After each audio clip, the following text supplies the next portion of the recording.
Are the Jews really God's chosen people? Christians, throughout the ages, embracing the New Testament, never really believed this to be so. They understood that the Israel of God, as St. Paul teaches, was the church, not the synagogue.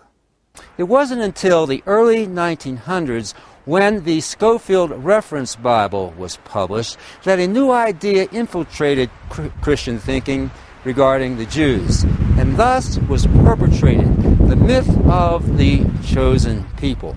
Cyrus Scofield, a Protestant evangelical, formulated what is known as dispensationalism, which assigns to a reestablished state of Israel the role of being a special blessing to the world. And this would supposedly occur just prior to the second coming of Christ through their belief in him, yet maintaining their identity as Jews. But the traditional Christian understanding of those who come to Christ, even Jews, and even until the end of time, is that they take on the name of Christian and become members of the Christian church. There are no special arrangements, no special plans for anyone according to Orthodox Christian theology, regardless of what their ethnic makeup might be.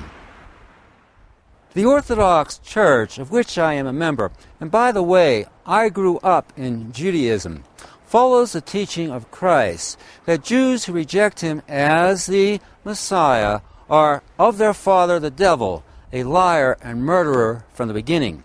For ever since the time of Christ, unbelieving Jews have propagated the lie that Jesus Christ is not the Jewish Messiah, whom they murdered, and continue in their murderous ways by what they're doing to the Palestinians in the name of their strange god of the Talmud and Zionism.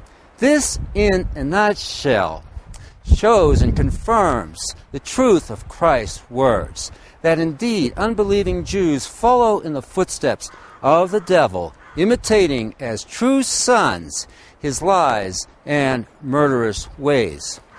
In the Old Testament, Jews were chosen to be God's special people by being an example to the world through their worship and, as the later prophets enjoined, by their ethical conduct, awaiting the coming of the Messiah who would conquer sin and death and give them, an old people, a new heart to love and follow him.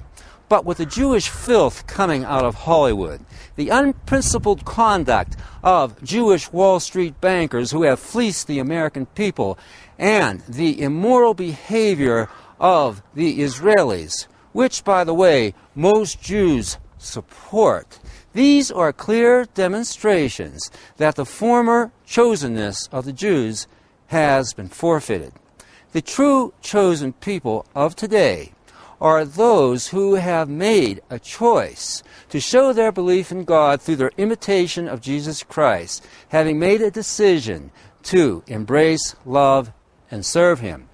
But the Zionists who hide behind the false religion of Judaism as a cover in their pursuit of their geopolitical agenda to rule over the Gentiles through the media, through finance, and genocide, have nothing to do with the God of the Bible or the Messiah whom he has sent, but everything to do with the devil's lies, deception, and murder.